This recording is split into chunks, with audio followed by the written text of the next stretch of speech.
Welcome back to Getting to Know God. We are looking at the Children's Bible, 365 stories for every single day this year. So today is day 48, and we are looking at the story called God Calls Moses, which can be found in Exodus 3 to 4.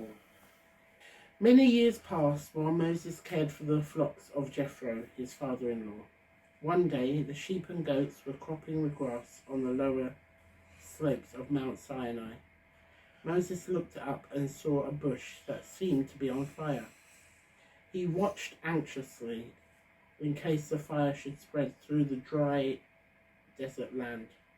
But although the fire glowed bright, the bush stayed unharmed.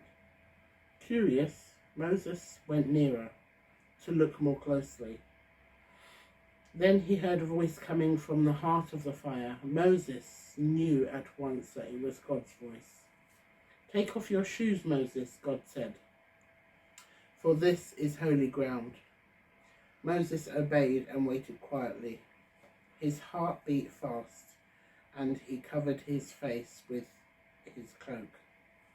"I am the God of Abraham, Isaac, and Jacob," God said. "I have heard the groans and cries of your people who are slaves in Egypt. I am going to rescue them. You, Moses, are going to lead them out of Egypt and into the land that I have promised to give to the descendants of Abraham." "Not me, God," Moses begged hastily. "Please don't send me as their leader. I'm just nobody. I could not do it." "But I will be with you," God promised. "I will help you and you will succeed. You will lead my people to this very mountain to worship me here." Moses still did not want to go back to Egypt. He went on making excuses, but God had an answer for everyone.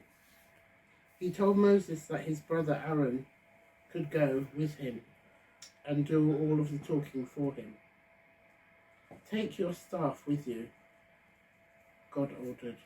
"You will use it to do wonderful things that will prove to my people and to the king of Egypt that I am the one true God, more powerful than the kings and the gods he worships."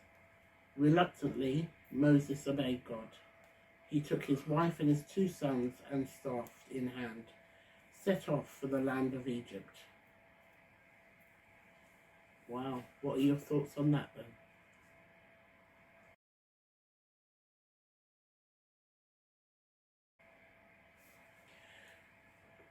So,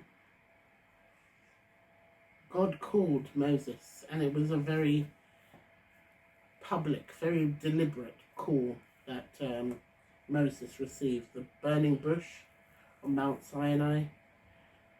And I think God calls many people, but I don't know if we're paying attention enough to his calls, because maybe they're not as obvious as Moses' call.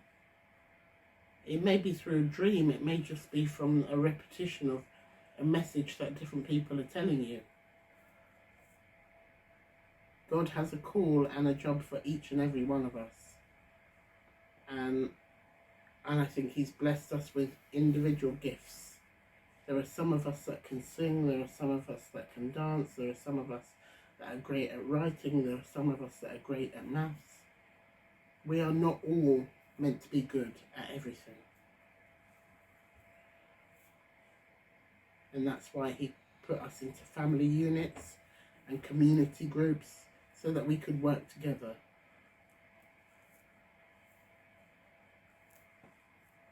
And he is the God of Abraham, and he will keep the promise that he gave to Abraham, Jacob, and Joseph, and Isaac. So he will keep his promises. And I pray that whatever everybody who's hearing this is going through, that you step into faith, have some faith in God, because he will be able to clear the path, he will be able to open the seas, he will be able to burn the bush and not harm you while he's burning everything around you. God bless.